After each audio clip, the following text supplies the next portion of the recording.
and assalamu alaikum, everyone. Welcome to the IBA Alumni Women Leaders Spotlight. So my name is Sana Nain, and I am from the BBA class of 2006, University campus, if you must know.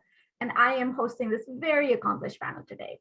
So I'm super excited to get started, ladies. So why don't we do this? Why don't we get kicked off with introductions? And Iman, I'll let you go first. Thank you, Sana. Assalamu alaikum, everyone. My name is Iman Siddiqui, and I graduated with an MBA in 1998 and was actually the only one in the university at that time who was married and expecting a baby when I joined. Today, I live in New Jersey with my husband and 3 kids, where we moved in 1999. After spending about 15 years in corporate America and having consulted for national and global organizations, I opted for academia, and I now work for Princeton University, where I head their software applications and user experience group. Awesome. Thank you, Iman. Faiza, can we do you next? Hi, my name is Faiza Azmi. I'm BBA MBA class of 2001 University campus. I went ahead and got my MBA from IBA and then another MBA from the University of Alabama in 2005. I am now working as Senior Manager Enterprise Projects for Macy's Inc., which is one of the bigger retailers in the US. Awesome. All right. Thank you, Faiza. Shazia. Assalamu alaikum, everyone. Let me begin by saying it's an absolute honor to be here in the company of all of these wonderful women. Thank you so much, Sana, for organizing this. I'm truly, truly humbled to be here. So just a little bit about myself. I'm Shazia Mohsin. Most people know me as Shazia Wahab from my IBA days. I graduated with the BBA MBA class of 1994, and I majored in marketing. So if anybody from my batch is listening, long live class of 1994. I love you all. It's just the coolest batch ever at IBA. So I've been working in the US for the last 25 years. I work for Raytheon Technologies, which, as most people know, is the world's largest aerospace company and one of the leading defense contractors for the US government. And I lead the pricing and cost estimating organization from a compliance perspective for one of the strategic business units. And my job is to make sure the organization is in compliance with US government regulations. So that's on the professional front. On the personal front, I have 3 wonderful children, mashallah, all grown up, and I'm an empty nester now, enjoying my life. I'm really excited to be here and overjoyed that IBA USA chapter is kicking off these panel discussions. So thank you to Sana and the team. Awesome. Thank you, Shazia. Yusra. Assalamu alaikum, everyone. Super excited to be here. Thank you for organizing this. So my name is Yusra Osman. My IBA name was Yusra Kiani, and then I got married to an IBA senior. I graduated in 2010, so I see a lot of my seniors here, and I came to the US. So I worked at Standard Chartered in Pakistan for 4 years before coming here, doing my MBA at Georgetown and graduating in 2016. From then on, I started investment banking. I was with a couple of big investment banking firms before I transitioned to a career in corporate finance, and I'm at Amazon in finance right now as a finance manager, supporting sales organizations in the education, state, and local government sector. Awesome. Thank you, everyone. So let's get this discussion started then. So, varying degrees of when we graduated, but it's been a while. Thoda sa while, but still a while. So I think we've all learned quite a little bit from, being in the workplace and our own personal experiences. So is there something that you know now that you didn't know when you graduated or wish you knew back then? Iman? Sure, that's an insightful question taking me down memory lane. But you know what, I mean, when I think about that, from a professional perspective, of course, I know so much more right now, but do I wish I knew it then? No, that's the learning process.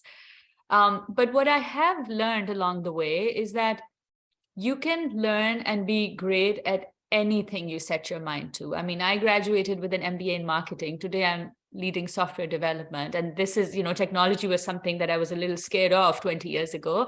And so that really makes me think that it's all about manifestation, keeping an open mind, of course, working hard. There's no there's no replacement for that.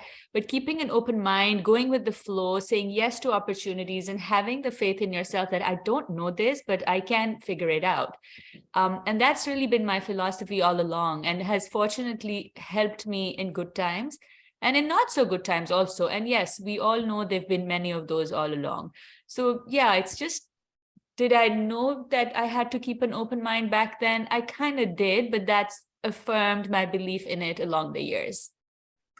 Iman, that's a really good point, because I think that you get more opportunities when you're open to risks. So that's one of the things that I've learned along my career as well. Shazia?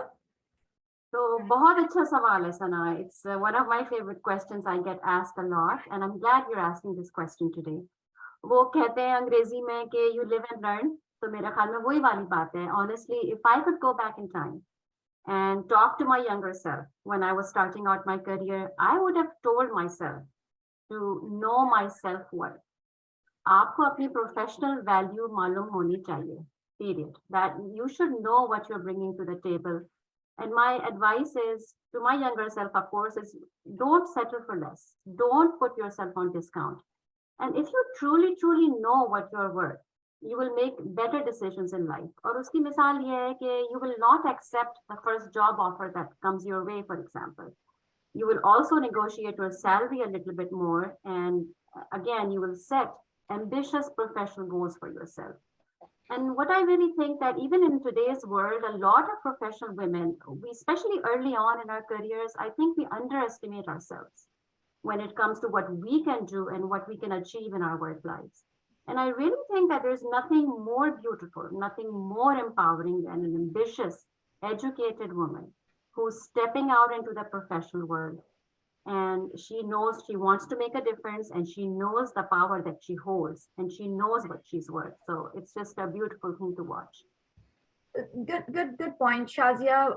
And I will say this is, I think even that comes a little bit with time, but just knowing that you'll get there really helps.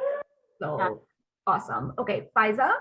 Yeah, and I would like to pick up this lovely point that you've just made, Sana, is knowing that you will get there. So for anybody who's starting out their career, especially for younger women, or even for mid-career women, what I now know, what I didn't know before, and this has been reiterated to me by very senior women in leadership roles. You don't have to win every battle today. That's not how life works. It is okay. It is okay to forego a lot of your battles in your 20s and in your 30s, because you can come back to them in your 40s and your 50s and win them. And that's fine. That's okay. So everything doesn't have to be done today. That's not usually conducive to good results. No, good point. Good point. Thank you. So that's great. A great start, guys. Thank you. So thinking about opportunities, and some of the things that you've maybe encountered, and since we're all based out of the US, what are some recommendations for breaking into the US job market? And Yusra, I'd like for you to go first, because I think that your perspective will be particularly interesting here. Yeah, so, I think there's a couple of things that I think about breaking into the job market in the US. I think the first thing, which might sound cliche, but is very true, is using the network. Just IBA itself, has such great presence across the US, has chapters, has people who've helped other people. And I think I know quite a few people who, sitting in Pakistan, applied for roles that were relevant to them, got referred by IBA alumni, and now are here. The only technicality that comes in is the visa aspect, right? So, if someone's coming here on like a family-based visa or whatever, that's an easy kind of transition. So breaking into the job market with an IBA degree, with a good, history of like work is doable. I think the easiest way, in my opinion, is doing a degree here, because that kind of gives you a very good platform to kind of showcase yourself to the job market and the employers here. And I think that's what my path was, and it's worked really well for me, because one thing that I've seen that people kind of are reluctant about sitting in Pakistan are, how would we get into a program, or how would we pay for it? And to what everyone else said before, take one day at a time, and it's going to work out. Just go for it and plunge into it. And once you get into that degree and then like work through your kind of career aspirations and yourself, there's a huge market out here with jobs for everyone. It really is a place which gives everyone an opportunity. Absolutely, absolutely. Shazia? So I'll tell you a little story. I'll tell you how I broke into the US job market. I came to the US with a Pakistani passport, a Pakistani degree in my hands, and very little work experience, about a couple of years of work experience working for a bank. इसके अलावा मैं अपने साथ बहुत सारी उम्मीदें, बहुत सारे ख्वाब, वो मैं सब चीज़ अपने साथ लेकर आई थी. I knew I wanted to do something, but I really wasn't sure what that something is going to be. So when I moved here in the mid-90s, the internet really wasn't a thing. And the only options at that time were basically you go and buy the newspaper, read the classified section, find the job postings and apply to those jobs. And the other option at that time was basically you start out networking with people who you think can actually help you land your job. So fast forward a quarter century, 25 years from that time, the rules of breaking into any job market, they still haven't changed that much if you think about it. You still need to do a lot of research on job prospects and you still need to network extensively. अब यहाँ networking की बात आई है, I really want to say something very important that I feel very strongly about networking. जिस तरह जिंदगी में हर चीज के आदाब होते हैं, उसी तरह नेटवर्किंग के भी आदाब होते हैं. How to approach someone, किस तरह से बात करनी है, किससे क्या कहना है. You need to really learn all these skills if you really want to be successful in breaking into any job market anywhere in the world. So these days, what's different today is that you have a lot more tools to help you do the research and do a lot more networking these days. So your task is really to find and connect with people who can help you and steer you in the right direction in the industry or field that you're trying to get into. And then basically you learn the skills from there, get the certifications that are needed to get your foot into the door. So that's really the path that I would lay out for somebody trying to break into the US job market. Great. Aiza?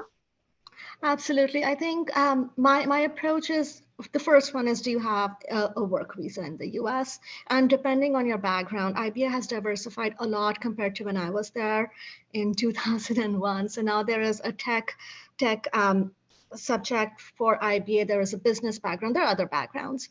So depending on your background, your opportunities for getting a visa may be very, very different. So I'm starting out with the assumption that that is taken care of. So I love what Shazia said. Life is a team sport and networking is a sport, and you have to know how to play it. And what I've learned, and this is what I've learned over the last few years, is when you're in a room full of people, find rooms which are full of people, go to conferences and meet people, say, hi, my name is Faiza. How are you doing today? I work for da, da, da, da, da, but I'm here in my individual capacity. And people love that. Like just that will make a huge difference. So that's my approach. That's fair. Some of the things that kind of stick out to me from this question are, do your research, make sure you're reaching out and make sure you're reaching out appropriately. And then to Yusra's point, don't be intimidated by, this thing. You're smart, you're gonna get it. Everything starting out is hard, but everybody eventually gets there. So kind of believe in yourself to some degree. And so I really want to add something else to this too. अगर आप सोचें, if you're trying to break into any job market, growing pains तो हमेशा होंगे. That's always expected. So you're trying to enter the US job market after spending about 20 to 25 years of your life in Pakistan. इसकी मिसाल ऐसे है कि जैसे किसी full grown दरख्त को आपने उसकी जड़ से निकाल के एक नई जगह पर उगा रहे हैं. तो थोड़ी मेहनत करनी होगी. There will always be an adjustment period, but it will all be worth it in the end. Totally worth it.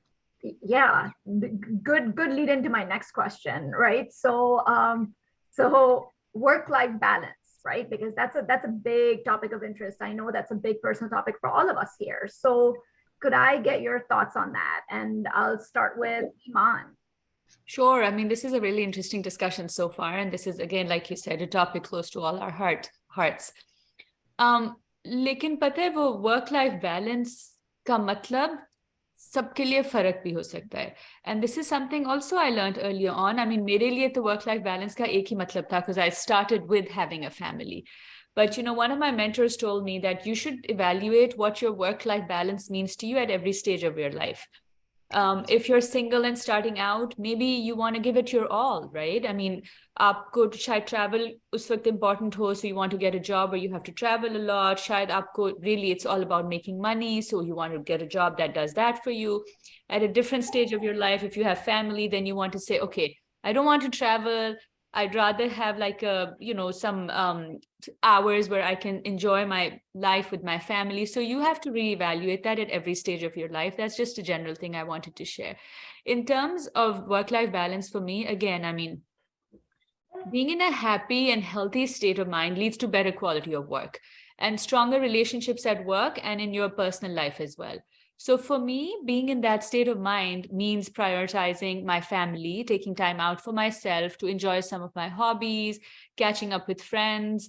I mean, of course, you have to build credibility by walking the extra mile and delivering top quality work. And when I say this, I mean, घर पे भी और काम पे भी, जहां आप हो उधर आप अपना 101% दें. So it doesn't mean that we're at home and thinking about work all the time, or we're at work and thinking about what's happening at home with the kids. Like, you have to be present in the situation and give it your 100%, and that truly will lead to like a good work-life balance, because that focus is important. So when you're enjoying time for yourself, just enjoy that time and not think about other things. Sure. Faiza? Absolutely. And thank you so much for putting this question here. So I think I think we are in a very interesting life phase for majority of people who are getting educated. So for many of us, our mothers and our grandmothers were full-time housewives. And all my sisters, all of my cousins who are women now have professional degrees and are in their 20s and 30s. So my personal opinion is that your career building years for women conflict directly with their childbearing and child rearing years. And it's a very strong and difficult conflict. So it's okay to prioritize one over the other. We don't have to be so hard on ourselves all the time that, oh, मैंने तो ये degree ली तो अब मैंने ये करना है, because there are just 24 hours in a day and you're going to max out very quickly. So for me, the way I managed my life, mashallah, my kid is now 15. So jab tak wo chota tha, sirf radius was my only metric of where I'm going to work. Kaam kareeb hai ghar se ke kaam ghar se dur hai. That's it, one metric. Now, mashallah, he's older. I have different metrics, and that's why I keep going back to all decisions don't have to be made while you're in your 20s or while you're in your 30s. There are decisions that have to be made when you're in your 40s, in your 50s, and even in your 60s, and that's okay. Sure. Awesome. Shazia? So I have a very different perspective on work-life balance.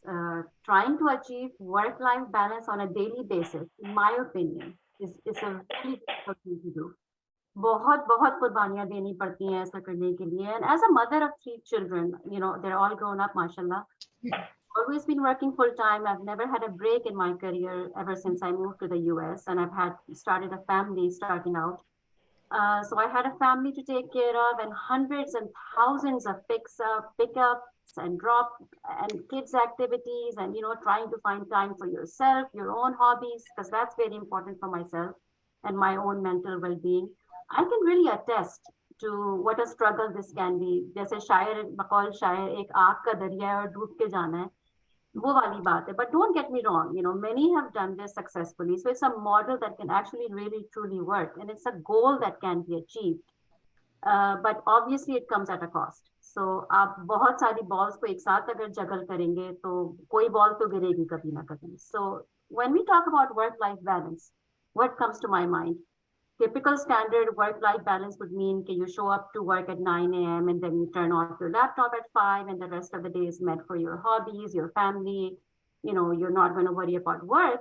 बहुत आप lucky हैं तो your workplace is going to offer you the 980 schedule, which means you work 9 days and then you get every other Friday off. But to me personally, in my mind, that is really not the true essence of how I define work-life balance.